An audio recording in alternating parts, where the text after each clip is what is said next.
Praise the Lord.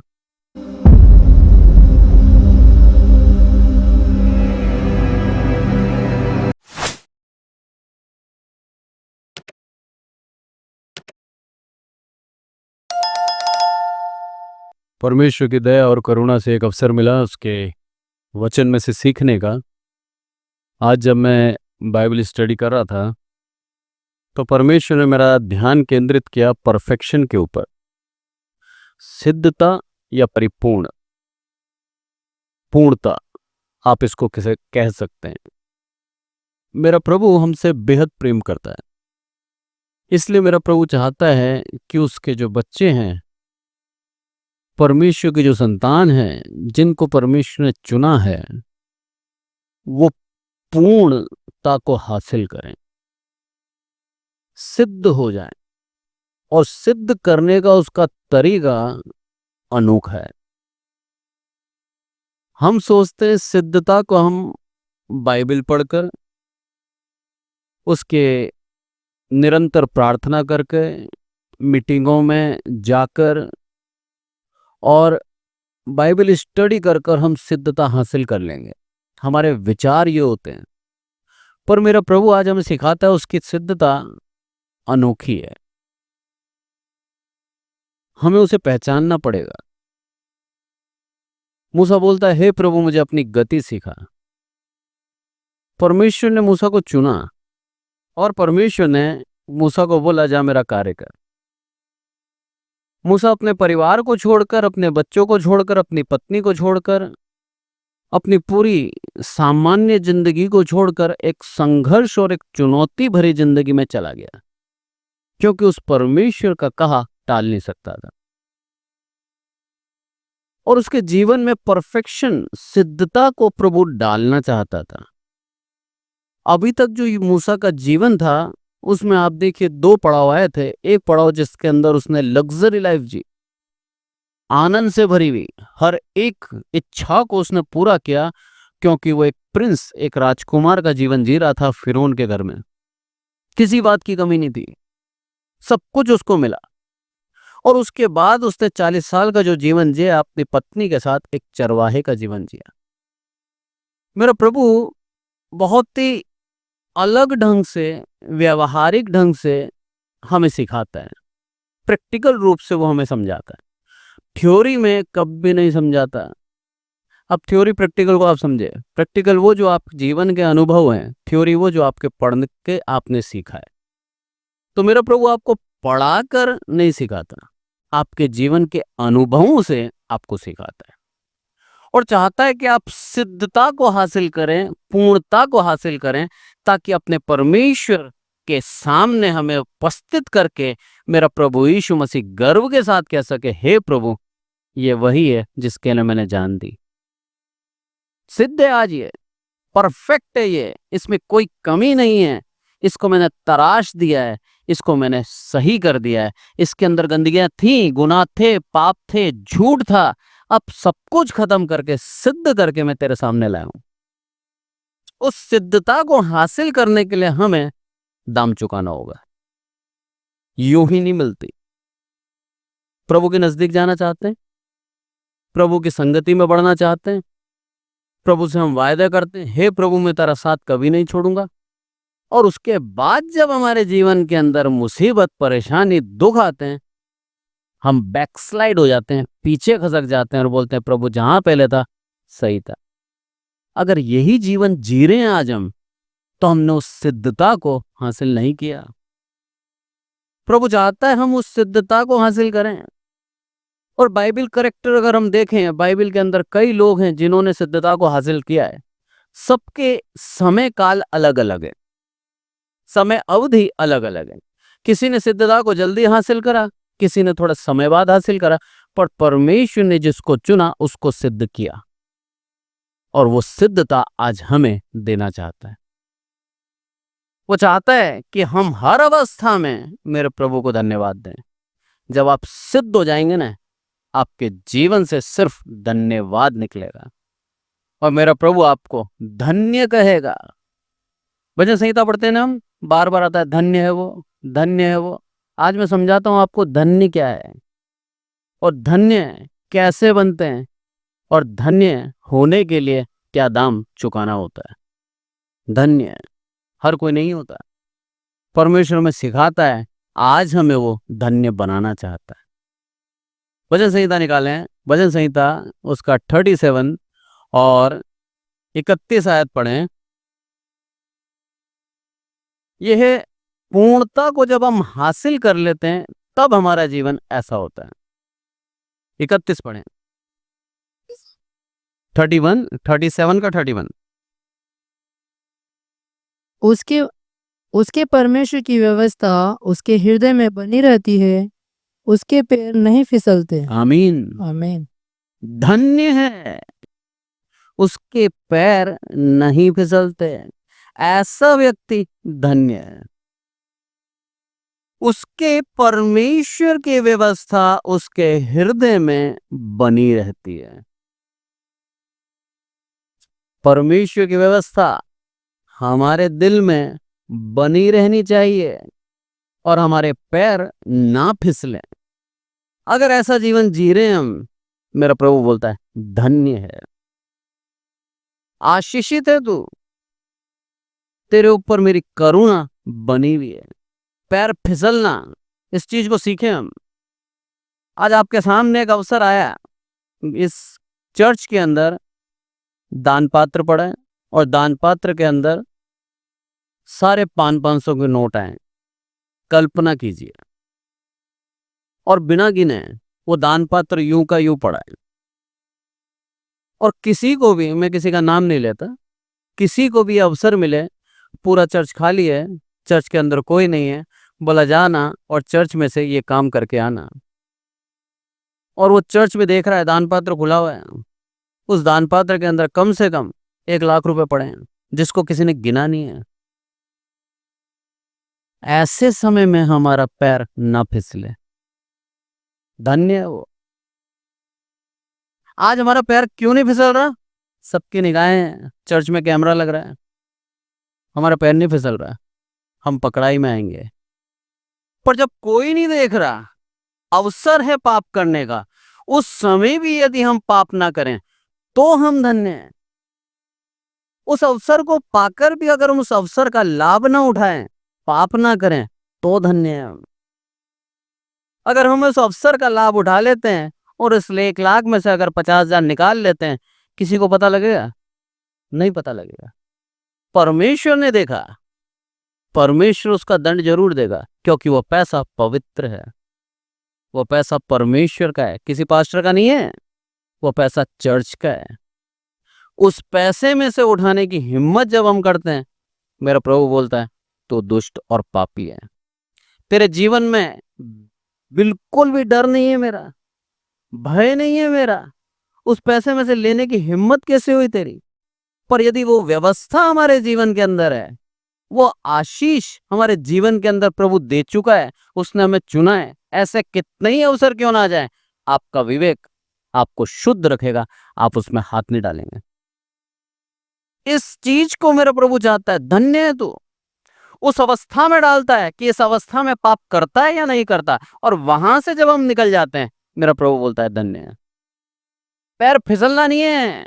मसीह हमारे बहुत बड़ी जिम्मेदारी दे रखी है, यहाँ पर कंधों पर बहुत बड़ी जिम्मेदारी। मसीह का नाम लेकर हम चल रहे हैं और प्रभु यीशु मसीह का क्रूस उठाकर हम चल रहे हैं। उस प्रभु यीशु मसीह के नाम का अनादर ना करें हमारे जीवन से, कहीं पैर ना फिसले, प्रार्थना में लौलीन रहें।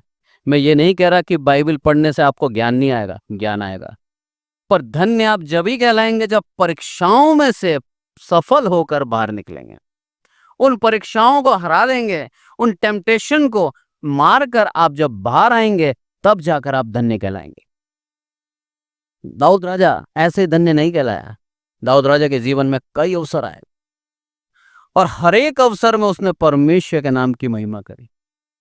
जो उसका जीवन का सबसे बड़ा शत्रु था, शाऊल राजा, वो उसको मार डालना चाहता था और दाऊद भाग भाग के परेशान हो चुका था। दाऊद के पास खाने की सामग्री भी पर्याप्त नहीं होती थी, उसे एकदम से सब कुछ छोड़कर भागना पड़ता था। ऐसे शाऊल राजा को दाऊद के हाथों में कर दिया और अवसर दिया, मार दे। दाऊद मार सकता था। दाऊद शूरवीर था, दाऊद जवान था और शाऊल वृद्ध था। ताकत में भी दाऊद ज्यादा था, मार सकता था, आसानी से मार सकता था। पर दाऊद राजा ने उस मौके को फायदा नहीं उठाया, उस मौके को अपने हाथ में नहीं लिया और मेरे परमेश्वर के नाम की दुहाई दी कि हे प्रभु तू न्याय कर, तेरा अभिषिक्त ही है, मैं हाथ नहीं उठाऊंगा।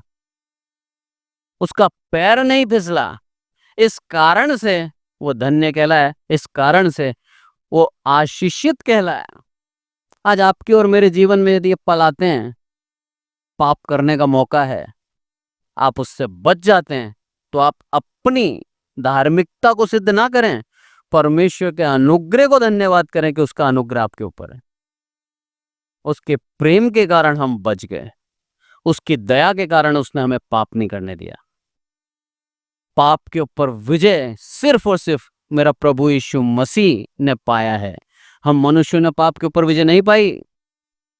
हम पाप के संतान है, पाप करना हमें भाता है, पाप करने के लिए दौड़ते हैं हम। पर जब प्रभु यीशु मसीह का वो आत्मा हम में वास करता है, उस पवित्र आत्मा के चलाए चलते हैं, तब वो आत्मा हमें उस पाप से जय दिलाता है।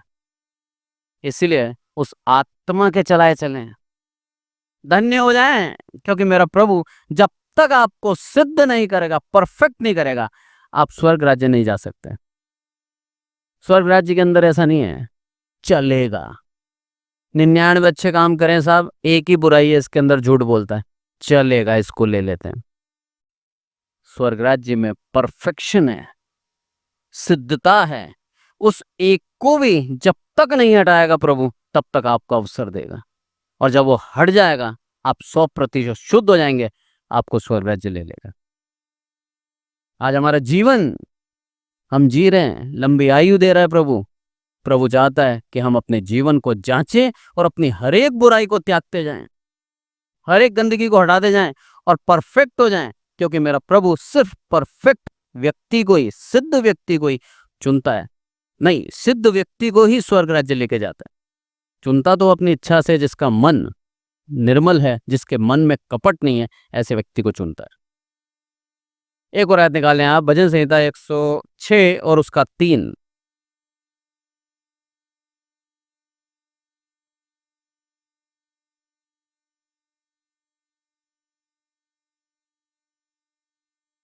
क्या ही धन्य है वे जो न्याय पर चलते और हर समय धर्म के काम करते हैं। आमीन। दो चीजें हैं, न्याय पे चलना और धर्म के काम करना। यशायाह 56 में यदि हम जाएं तो लिखा है, जो न्याय के काम करता है और धर्म के काम करता है और न्याय पे चलता है, वो मेरा उद्धार पाएगा। तो हमें उद्धार चाहिए, हम मसीह हैं, हम उस उद्धार की दौड़ में हैं, हम परमेश्वर के राज्य जाना चाहते हैं, हम प्रभु यीशु मसीह को उद्धार करता करके पुकार चुके हैं, विश्वास करते हैं, तो हमारे जीवन के अंदर न्याय और धर्म के काम होना आवश्यक है। तब जाके हम उस पूर्णता को हासिल करेंगे जिस पूर्णता के पीछे हम भाग रहे हैं।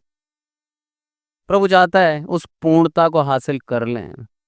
उस पूर्णता को हासिल करने के लिए हमारे जीवन में वो पल देता है, जो पल बहुत ही कठिन, बहुत ही दुखदाई होते हैं, जिसके अंदर अच्छे से अच्छा टूट जाता है।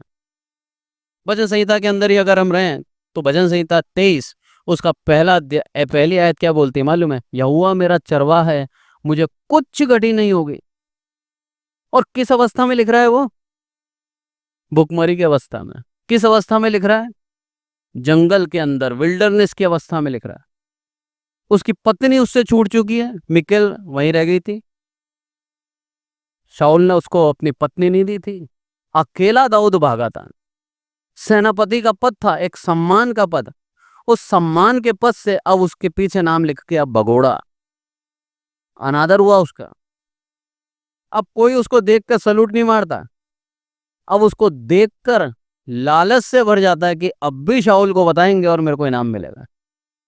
अब उसका अनादर हो रहा है।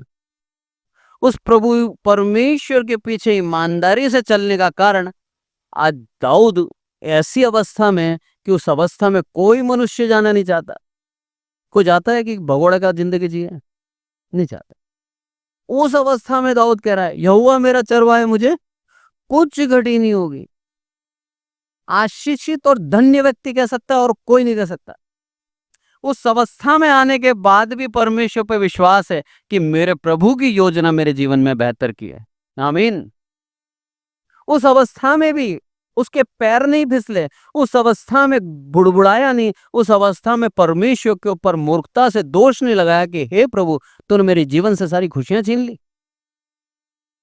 पूर्ण रूप से विश्वास के साथ जीवन जी रहा है कि हे प्रभु जहां रखे, जैसा रखे, तेरे नाम की स्तुति महिमा मेरे मुंह से होती रहे।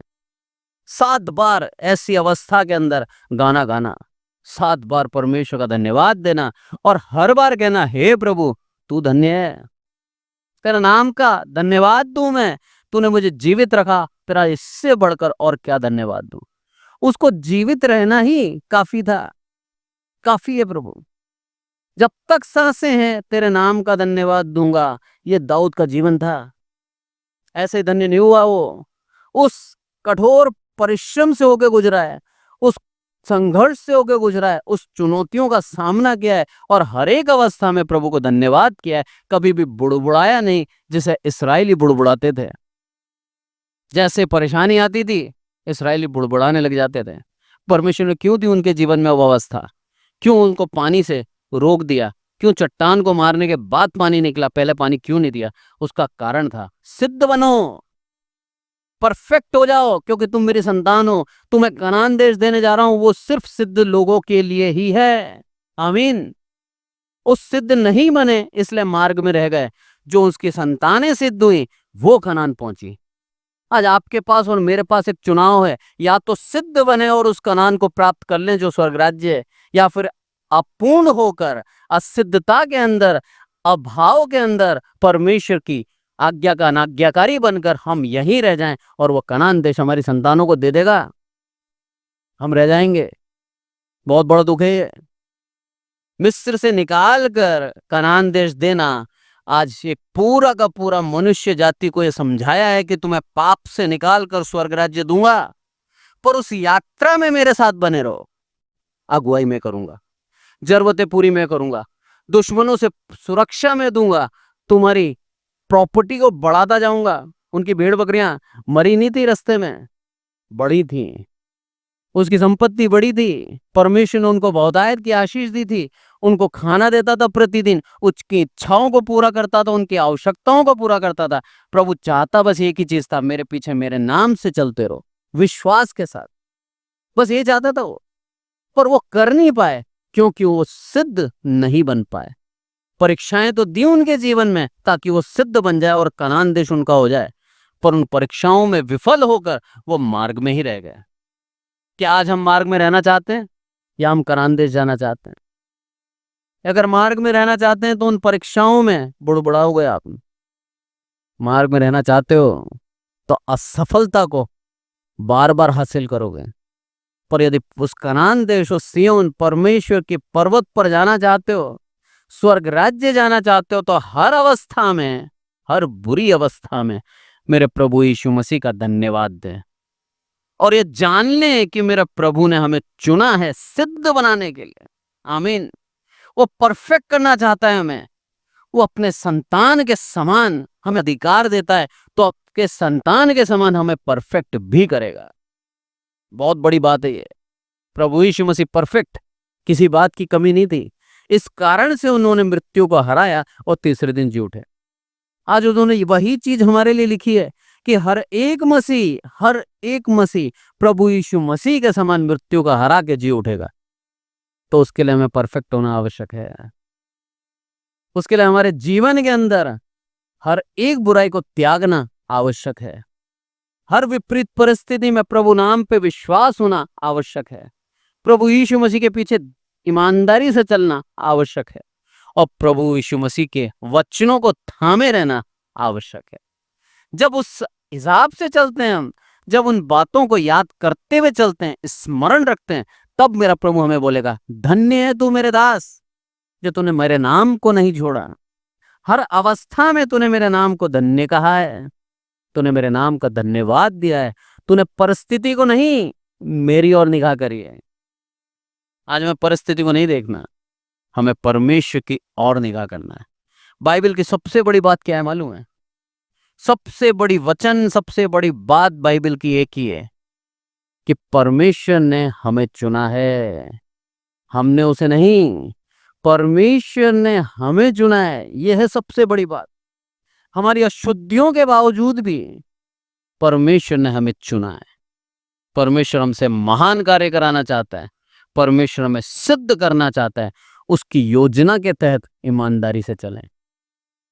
अगर आप अभी परेशानियों में चल रहे हैं, धन्यवाद दें उसका। आपको चुन लिया उसने, सिद्ध करना चाहता है। आपके जीवन में दुख दिए ना, धन्यवाद दें उसका। उन दुखों के द्वारा ही आप सिद्ध होकर निकलोगे।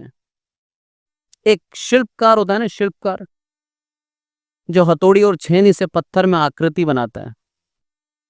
वो पत्थर एक सामान्य होता है, पर वो शिल्पकार के पास जब दिया जाता है, उस पत्थर की एक बहुत ही खूबसूरत आकृति बना देता है।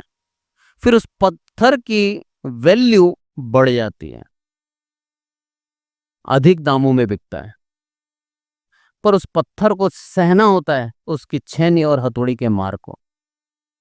उस शिल्पकार को मालूम है कितना मारना है जिससे सिर्फ ये कोना टूटे, पूरा पत्थर नहीं टूटे। उसको मालूम है, और वही बना सकता है। यदि हम कोशिश करेंगे ना, पूरा पत्थर तोड़ देंगे, क्योंकि हमें मालूम नहीं है। मेरा प्रभु यीशु मसीह हमारा शिल्पकार है। उसको मालूम है कितना मारना है इसको, कि इसकी ये बुराई जाएगी बस, और इसकी खूबसूरती बढ़ जाएगी, इसके दाम बढ़ जाएंगे, इसकी वैल्यू बढ़ जाएगी। ये परफेक्ट की ओर अग्रसर हो जाएगा, सिद्धता को हासिल कर लेगा। इसलिए वो हमारे धीरे धीरे एक एक बुराई को निकालता जाता है। दर्द होता है हमें, पर उस दर्द को हम सह सकते हैं। मेरा प्रभु बोलता है वचन के द्वारा कि मैं तुम्हें उतना ही देता हूं जितना तुम सह सको। आप महान होना चाहते हैं, आप बढ़ना चाहते हैं, उस छेनी और हथौड़ी की मार को सहना होगा। ये दाम चुकाना होगा, अशुद्धियों को निकालने के लिए उस दर्द को सहना होगा। उसके बाद ही आपके जीवन में शुद्ध सिद्धता आएगी, और आप समझ जाएंगे कि हाँ, मेरा प्रभु मेरे साथ है। मुझे बना रहा था, मुझे ढाल रहा था, मुझे मालूम नहीं था, पर जब ढाल के निकाला उसने, तब मुझे समझ में आया कि अब मैं वो पत्थर नहीं रहा, अब मैं एक आकृति में बदल चुका हूं। अब मेरी वैल्यू बढ़ चुकी है। अब समाज मुझे इज्जत से देखता है। जहां पर पहले मेरे अनादर होता था, आज मुझे इज्जत देता है। दाऊद राजा का अनादर किया, एक भगोड़ा साबित करा उसको, भागता रहा वो, उसके एक विरोधी देशद्रोही उसको साबित किया, और उसके बाद में उसी का सम्मान उन लोगों से करवाया, राजा बनाकर। 7 साल के भीतर उसकी सारी पूर्ण रूप से दाऊद राजा को शुद्ध कर दिया, सिद्ध कर दिया। 7 साल के भीतर उसके जीवन के अंदर और बहुतायत की आशीष दी, और उसी जीवन काल के अंदर उसने कई भजन संहिताएं लिखे हैं, जिसके द्वारा आज हम आशीषित हो रहे हैं। उसके जीवन में वो दुख का कारण था, ताकि जनरेशन आशीष पाए। हमारे जीवन के अंदर कब हम दुख सह रहे हैं, क्यों दुख सह रहे हैं, उसका कारण जनरेशन बताएगी, आने वाली पीढ़ियां बताएंगी। उस दुख के द्वारा हम एक एग्जाम्पल बन जाते हैं। परमेश्वर की दया से लोग हमें देखकर सीखते हैं। फिर परमेश्वर चाहता है, पौलुस पहली बार जब पकड़ाया गया था, मारा गया था, लोगों ने मारा उसको, जेल खाने में गया, जेल में उसके ऊपर ताड़ना हुई, मारा गया, खून हो गया, लहूलुहान हो गया वो, और स्तुति कर रहा है। पर जब वो उसने ताड़ना सही, सताव सहा, तब दूसरे मसीहों के अंदर हिम्मत आ गई कि हम भी प्रभु के नाम के लिए सह सकते हैं। उस एक के उदाहरण से कई ये खड़े हो गए कि प्रभु तेरे नाम के लिए मैं भी सहने को तैयार हूं। और वचन कहता है यहां पर कि धन्य है वो जो मेरे नाम से अनादर सहता है। धन्य है वो। हमें वही सिद्धता हासिल करनी है आज। एक और आयत निकालें आप, मत्ती उसका 5:6। धन्य है वे जो धार्मिकता के भूखे और प्यासे हैं, क्योंकि वे तृप्त किए जाएंगे। आमीन। तृप्त लिखा है, इसके बाद आपकी इच्छा पूर्ण रूप से पूर्ण कर देगा वो। तृप्त, तृप्त कब होते हैं? जब हम संतुष्ट हो जाते हैं। बोले धर्म के भूखे और प्यासे हैं, तृप्त किए जाएंगे। धन्य ऐसे लोग जो सिद्धता को हासिल करने के लिए भाग रहे हैं, जो सिद्धता को हासिल करने के लिए पाप नहीं कर रहे, अपने आप को पाप से बचा रहे हैं और परमेश्वर की इच्छा से चल रहे हैं। अय्यूब के विषय में लिखा है कि उज्र देश का सबसे धनी व्यक्ति था वो, खराई से चलने वाला, अपने आप को पाप से बचाता था।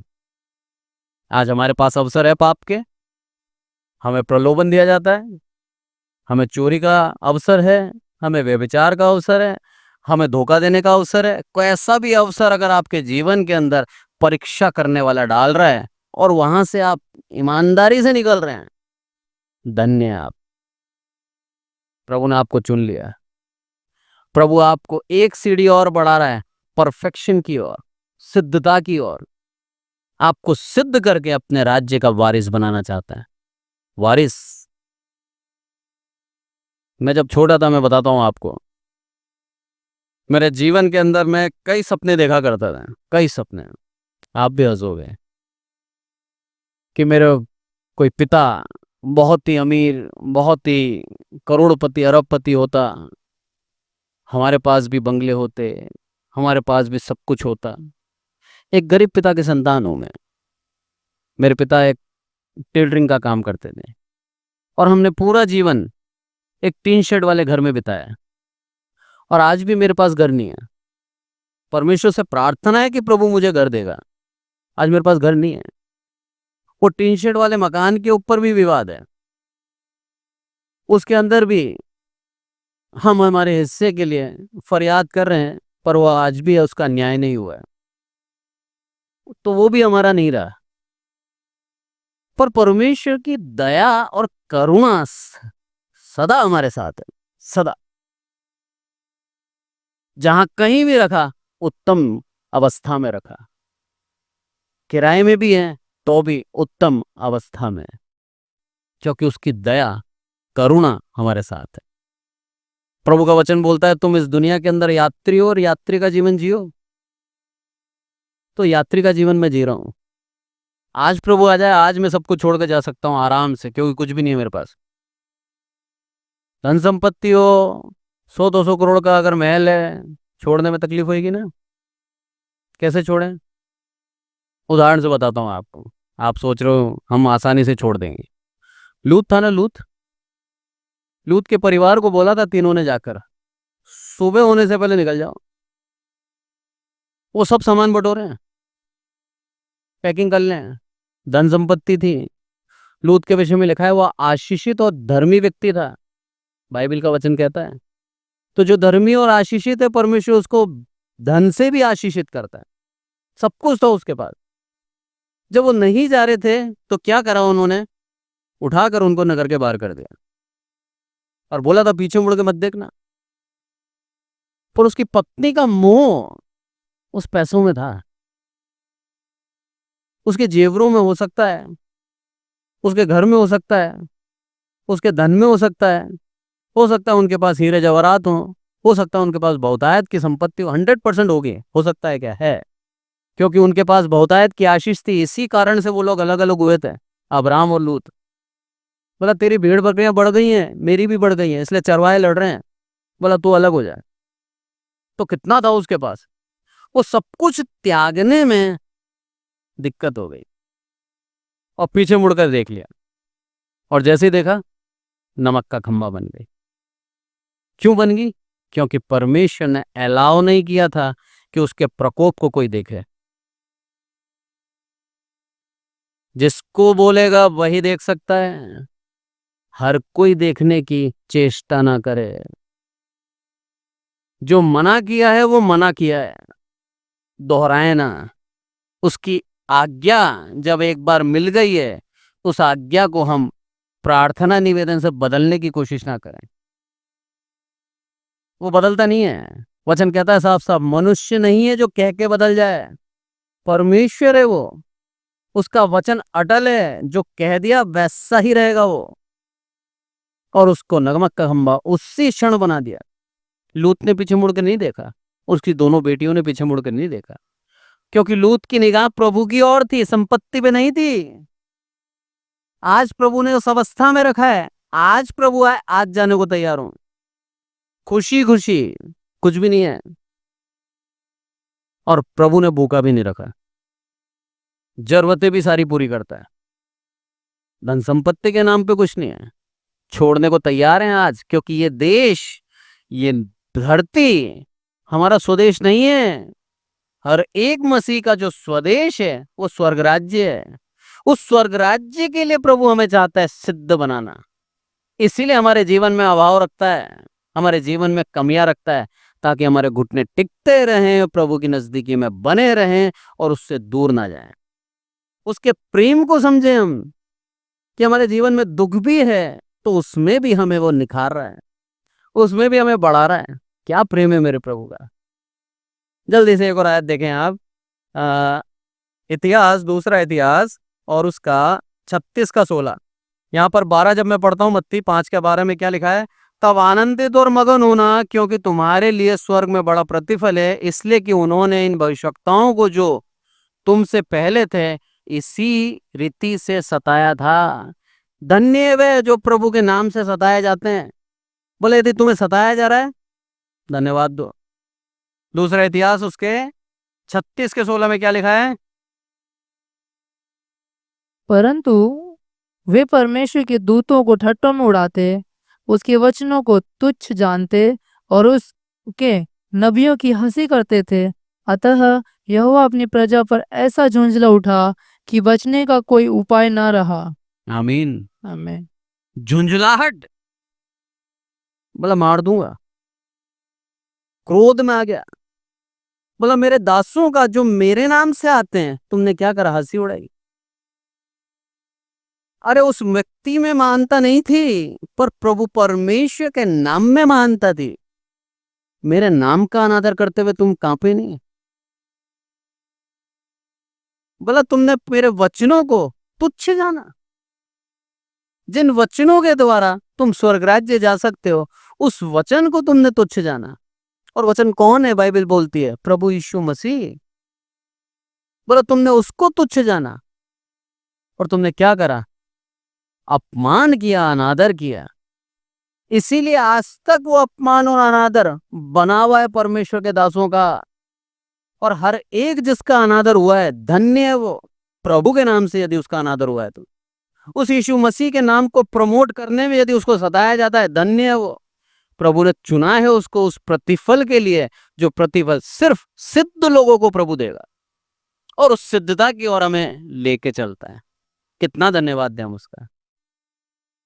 अब हम देखेंगे ऐसे लोग जो सिद्धता की ओर बढ़ गए, ऐसे लोग जिन्होंने परिपूर्णता हासिल कर ली। बाइबल के अंदर कई उदाहरण हैं, उन उदाहरणों को जल्दी से हम देखेंगे। आप निकालें नंबर्स 23 का 21, गिनती 23 का 21 पढ़ें।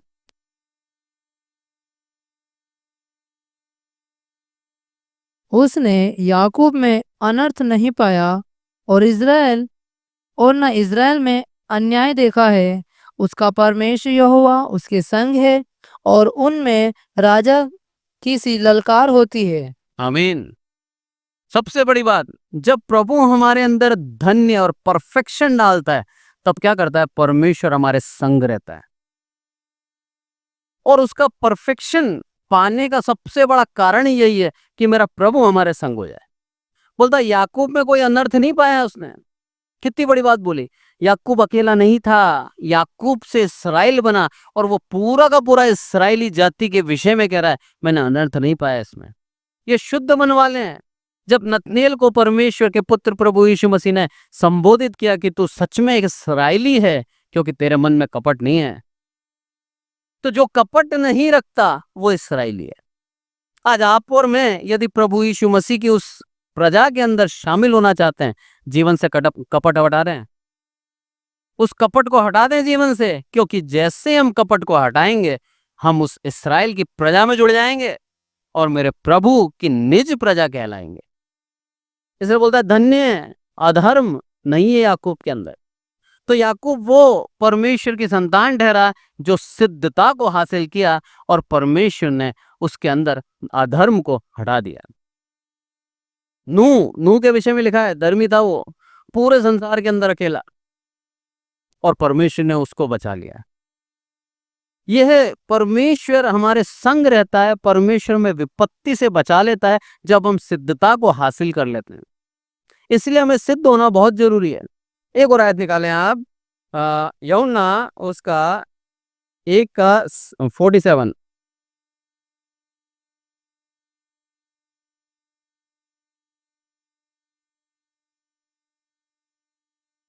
यहां पर नतनेल के विषय में लिखा है, आप निकालें रोमियो 11:16।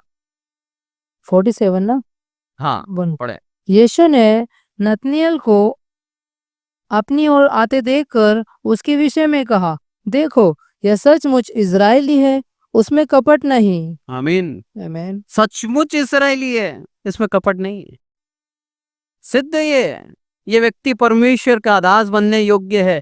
ये व्यक्ति प्रभु यीशु मसीह के पीछे चलने योग्य है। धन्य है ये। रोमियो 11:16 क्या बोलता है यहाँ पर, जब भेंट का पहला पेड़ा पवित्र ठहरा तो पूरा गूंदा हुआ आटा भी पवित्र है, और जब जड़ पवित्र ठहरी तो डालियां भी ऐसी ही हैं। आमीन। इसका मतलब समझे आप, हम सब जो प्रभु यीशु मसीह के संतान हैं, हम सब जो प्रभु यीशु मसीह के आज भाई और बहन हैं, हम सब जिसको प्रभु यीशु मसीह ने चुना है, हम सब धन्य हैं। आमीन। कितनी बड़ी बात बोली। पहला पेड़ा कौन है? प्रभु यीशु मसीह। उस प्रभु यीशु मसीह को जब धन्य कर दिया और पवित्र कर दिया, तो फिर हम जो उसके पीछे चलते हैं, अनुयायी हैं हम उसके, हम जो प्रभु यीशु मसीह पे विश्वास रखते हैं, हम कैसे पवित्र नहीं ठहरेंगे? हमें भी पवित्र कर दिया। जब जड़ पवित्र ठहरी तो डालियां क्यों नहीं पवित्र ठहरेंगी? अरे प्रभु यीशु मसीह पवित्र ठहरा तो उसमें पनपने वाले हम लोग कैसे धर्मी नहीं ठहरेंगे? कैसे हम धन्य नहीं कहलाएंगे? सिद्धता में बने रहें, अपने दुखों में धन्यवाद दें कि हे प्रभु तेरा धन्यवाद, तेरी निगाह मेरे पे है और तूने मुझे दुख दिए। तेरे उन दुखों के कारण मैं तेरे को धन्यवाद देता हूं, क्योंकि मेरे घुटने तेरे तरफ टिके हुए हैं और तू मुझे छेनी हथौड़े से छांट रहा है। धीरे धीरे तू मुझे क्या कर रहा है? शुद्ध कर रहा है, पवित्र कर रहा है। धीरे धीरे मुझे आकृति दे रहा है, मुझे बहुमूल्य बना रहा है। तेरा धन्यवाद हो। और आप देख लिए परमेश्वर के दास जिनको परमेश्वर ने चुना, सालों बीत जाते हैं, उनका नाम कोई मार नहीं पाता। मार पाया क्या? बाइबल पढ़ लीजिए आप। अब्राहम आज 4000 साल पहले जन्मा ऐसा व्यक्ति जिसका नाम आज भी हम आदर से लेते हैं। मार पाए क्या हम उसको? नहीं मार पाए। प्रभु यीशु मसीह जीवता उदाहरण देखिए आप। प्रभु यीशु मसीह को खत्म कर देना चाहते थे वहां के यहूदी समाज के लोग। प्रभु यीशु मसीह का नामो निशान को मिटा देना चाहते थे, क्योंकि भयभीत थे कि ये अगर सच्चाई लेके आ गया तो हमारी आर्थिक उन्नति खत्म हो जाएगी। मार डाला उसको, सलीब पे मार डाला, और सोचा क्या था? इसके नाम को मिटा देंगे। आज प्रभु यीशु मसीह के पीछे चलने वाले अनुयायियों की अगर गिनती बताऊं मैं आपको, तो आप चकित हो जाएंगे। 350 करोड़ से ऊपर हैं। आमीन। कैसे हो गए? शैतान चाह रहा था प्रभु यीशु मसीह के नाम को खत्म कर देना, और ये नाम का खत्म तो नहीं हुआ, इस नाम का प्रचार कैसे हो गया? ये नाम को मानने वाले बढ़ कैसे गए? सच्चाई और धार्मिकता उस नाम में। धन्य है वो, परफेक्ट है वो, उसके अंदर कोई कमी नहीं है। अगर कमी होती तो वो परमेश्वर नहीं होता। उसमें कमी नहीं है। आज वही हमें बना देना चाहता है, उसके सहभागी कर देना चाहता है स्वर्ग राज्य का। प्रभु यीशु मसीह है सहभागी, हमें भी सहभागी करना चाहता है, हमें भी वही परफेक्शन देना चाहता है। इसीलिए हमारे जीवन में दुख देता है। क्या प्रभु यीशु मसीह के जीवन में सुख ही सुख था? अरे उसका जीवन जीना बहुत कठिन है, हम नहीं जी सकते। पर प्रभु चाहता है, परफेक्शन को पाना है और जल्दी पाना है, तो दुखों में बढ़ जाओ, सब कुछ त्याग दो, अकेले हो जाओ, क्योंकि अकेला वो अवस्था है जब मेरा प्रभु हमसे बात करता है। कोई साथ नहीं दे रहा ना आपका।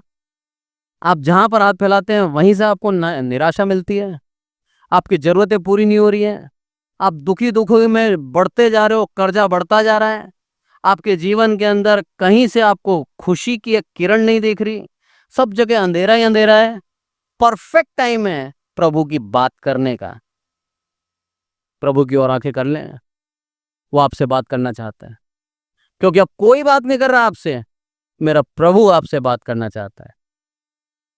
पतमुस के टापू में यूहन्ना काला पानी की सजा सह रहा था, कोई नहीं था उसके पास, कोई नहीं, कोई व्यक्ति बात करने के लिए नहीं था, और मेरे प्रभु यीशु मसीह ने उसको वहां पर दर्शन दिया, पूरा प्रकाशित वाक्य दे दिया उसको।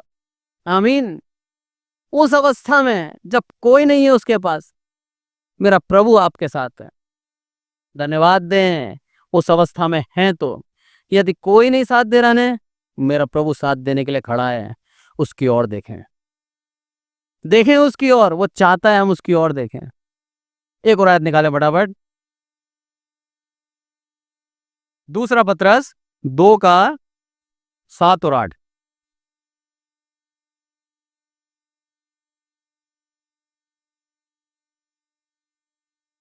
क्योंकि वह धर्मी उनके बीच में रहते हुए और उनके अधर्म के कामों को देख देख कर और सुन सुनकर हर दिन अपने सच्चे मन को पीड़ित करता था। क्या बोला?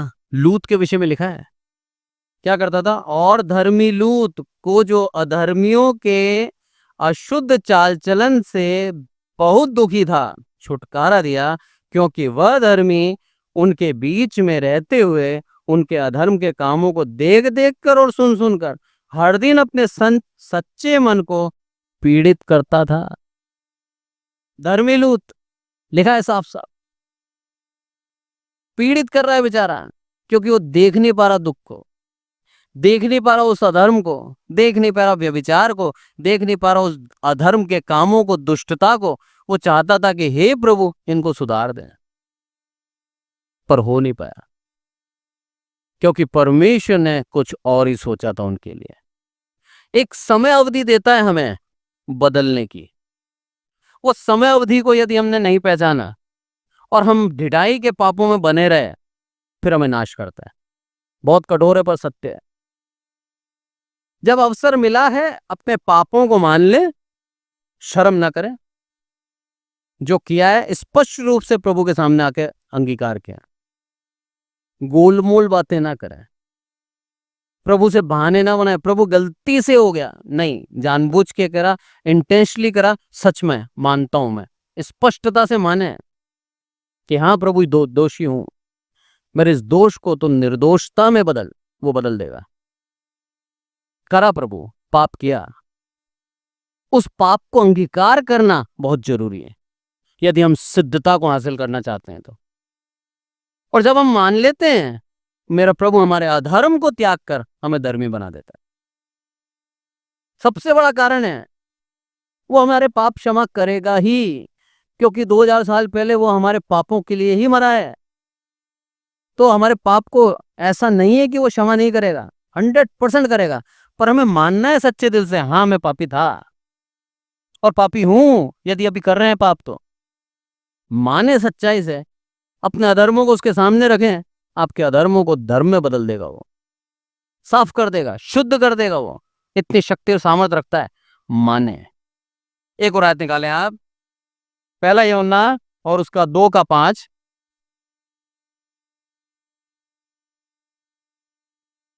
पर जो कोई उसके वचन पर चले, उसमें सचमुच परमेश्वर का प्रेम सिद्ध हुआ है। इसी से हम जानते हैं कि वह उसमें है। आमीन। आमीन। जो कोई उसके वचन पर चले, विश्वास कर लिया, अब आज्ञा पालन है। प्रभु यीशु मसीह में आ गए, प्रभु यीशु मसीह के नाम से बपतिस्मा ले लिया, प्रभु यीशु मसीह की सच्चाई उतार ली जीवन के अंदर। अब कर्तव्य क्या है? चलना है। प्रभु यीशु मसीह का वचन हमें सिखाता है बार बार, मसीह जीवन कंटिन्यूस प्रोसेस है, निरंतर करने वाला काम है। ऐसा नहीं कि एक बार हमने पा लिया प्रभु को, अब हम अपने जीवन को अधर्म में जी सकते हैं, ये गलत बात है। प्रतिदिन हमें उसकी सच्चाई में बने रहना है, प्रतिदिन प्रार्थना में लौलीन रहना है, प्रतिदिन उसकी ईमानदारी में और सत्य में चलना है हमें। लिखा है वचन के अंदर, जो कोई उसके वचन पर चले। और आगे क्या लिखा है? उसमें सचमुच परमेश्वर का प्रेम सिद्ध हुआ है, वो सिद्धता को हासिल कर गया। आमीन। आप चाहते हैं सिद्धता को हासिल करना? वचन पर चलना सीख जाए। हासिल कर लिया उसने परमेश्वर की वो प्रेम की सिद्धता को, हासिल कर लिया उसने, और इससे हम कह सकते हैं कि वो उसमें है। और कोई प्रूफ देने की जरूरत नहीं है, किसी को बताने की जरूरत नहीं है साहब मैं साल के अंदर 2 बार बाइबल कंप्लीट कर लेता हूँ। किसी को बोलने की जरूरत नहीं है कि मैं कोयर का टीम लीडर हूँ। किसी को बोलने की जरूरत नहीं है कि साहब मैं वचन को बहुत अच्छी तरह से गहनता से सीख चुका हूँ। किसी को ये कहने की जरूरत नहीं है कि मेरे से अच्छा बाइबल पढ़ना कोई नहीं जानता। कुछ बोलने की जरूरत नहीं है। परमेश्वर अपने आप आपको बढ़ा देगा। परमेश्वर अपने आप आपके नाम को ऊंचा कर देगा, क्योंकि परमेश्वर आप में बनाए हैं। और वचन कहता है जिस नगर को पहाड़ी पे बनाया वो छुप सकता है क्या? नहीं छुप सकता। आपके अंदर अगर प्रभु यीशु मसीह है तो आप छुप सकते हैं क्या? नहीं छुप सकते। आप प्रज्वलित हो जाएंगे, आप दुनिया को दिखने लगेंगे, आपको कोई छुपा नहीं पाएगा। शैतान निराश कर सकता है, आपके उत्साह को छीनने का प्रयास कर सकता है, आपके जीवन के अंदर दुख डालकर आपको परमेश्वर के मार्ग से दूर कर सकता है। पर आप जान लीजिए वो दुख आपको सिद्धता की ओर लेके जाते हैं। उस निराशा में जब आशा पूरी होती है आपका विश्वास बढ़ता है, आप प्रभु के और नजदीक बढ़ जाते हैं। तो उसके जो प्रयास थे वो प्रयास एक धर्मी के जीवन में प्रतिफल कहलाते हैं। वो परख हमारे जीवन के अंदर भलाई के लिए आती है। इसलिए परमेश्वर का धन्यवाद किया कि मेरे प्रभु ने हमें चुना सिद्धता के लिए, और उस सिद्धता को हासिल करना है आपको तो उसके वचन के अनुसार चलते रहें। आज के छोटे से वचन के द्वारा प्रभु हमें सिखाता है कि सिर्फ मसीह पे विश्वास कर लेना, बाइबल पढ़ लेना, प्रार्थना कर लेना हमें स्वर्ग लेकर नहीं जाएगा। उसके वचन पे चलना और सिद्ध होना, उस कमी और घटी में धन्यवाद देना, दुख में प्रभु के नजदीक बने रहना, अपने मुंह से कभी उसके नाम का अनादर ना करना, ये सारी बातें होना बहुत आवश्यक है। ये पूरक है एक दूसरे की। जैसे ही आप ये सारी बातें करने लग जाएंगे आप वचन को गहनता से पढ़ने लग जाएंगे। मैं ये नहीं कह रहा कि वचन पढ़ना बंद कर दो, वचन आपके जीवन की रोटी है, प्रतिदिन पढ़ना जरूरी है। पर सिर्फ वचन पढ़कर अगर आप सोचो कि स्वर्ग राज्य आपका है तो गलत है। वचन आपको सिखाता है, उस वचन के अनुसार चलना बहुत जरूरी है। आइए प्रार्थना करें। हे हमारे प्रभु, आपका बहुत बहुत धन्यवाद देते हैं मेरे प्रभु, सारी आदर महिमा आपको देते हैं। प्रार्थना करते हैं विशेष करके मेरे प्रभु सुनने वाले हर एक विश्वासी को आपके हाथों में सौंपते हैं मेरे प्रभु। सिद्ध बनाएं, आपके योग्य बनाएं, और हम उस सिद्धता को हासिल करें मेरे प्रभु, जो सिद्धता आपके करीब हमें बढ़ाती, हमें स्वर्ग राज्य का वारिस ठहराएगी मेरे प्रभु। और हम मेरे प्रभु यहाँ के दुखों को तुच्छ जानकर आपके पीछे ईमानदारी से चलने वाले एक सच्चे धर्मी ठहरेंगे मेरे प्रभु। आदरमान आपको देते हैं मेरे प्रभु, दिए गए वचन के द्वारा आपका धन्यवाद देते हैं। सारी आदर महिमा आपको देते हैं मेरे प्रभु। हम घटें आप बढ़ें, सिद्धता को हर एक विश्वासी हासिल करे, हमारी यही इच्छा और यही प्रार्थना है मेरे प्रभु। आपके वचन की गहराई को और गंभीरता को हम सीखें, समझें, और आपके पीछे ईमानदारी से चलें मेरे प्रभु, यही हम चाहते हैं। सारी आदर महिमा आपको देते हैं मेरे प्रभु। आपने हमारी विनती सुनी, इसलिए आपका बहुत बहुत धन्यवाद। इस वचन को ज़्यादा से ज़्यादा लोगों तक पहुंचाना मेरे प्रभु, ज़्यादा से ज़्यादा लोग इस वचन को सुने, समझें, और अपने जीवन को मेरे प्रभु सिद्धता की ओर लेके चलें मेरे प्रभु। जो लोग ऑनलाइन सुनते हैं मेरे प्रभु, उनको प्रेरित करना कि ये वचन ना केवल सुने बल्कि लोगों में बांटे मेरे प्रभु। इसके द्वारा मेरे प्रभु आपके नाम की महिमा हो। इसके द्वारा मेरे प्रभु लोग आपको बेहतर रीति से जाने, समझें, और ये जाने कि जो दयालु करुणा निदान प्रभु है वो सिर्फ हमें दुख इसीलिए देता है ताकि हम सिद्ध बने। आपके उस महान प्रेम को हम समझें, आपकी उस योजना को हम समझें, ताकि आपके ऊपर मूर्खता से दोष ना लगाएं बल्कि आपका धन्यवाद करते हुए अपने जीवन को जिएं। सारी आदर महिमा आपको देते हैं मेरे प्रभु। हम घटें आप बढ़ें। आपने हमारे जीवन के अंदर हर एक अवस्था के दी मेरे प्रभु, ताकि हर एक अवस्था में हम आपका धन्यवाद अपने मुख से कर पाए मेरे प्रभु। आदरमान आपको देते हैं मेरे प्रभु। प्रार्थना करते हैं विशेष करके मेरे प्रभु जो सुनते हैं मेरे प्रभु, हर एक को आशीषित करना, आपके वचन के ऊपर वो चलें और अपने प्रेम के अंदर उनको सिद्ध करते जाना। आपने हमारी विनती सुनी, इसलिए आपका बहुत बहुत धन्यवाद। प्रभु यीशु मसीह के नाम से मांगते हैं, आमीन। और अब हमारे प्रभु यीशु मसीह का अनुग्रह, पिता परमेश्वर का प्रेम, पवित्र आत्मा की सहभागिता हम में से प्रत्येक के जीवन के अंत तक होती रहे। आमीन। Praise the Lord. Thank you so much.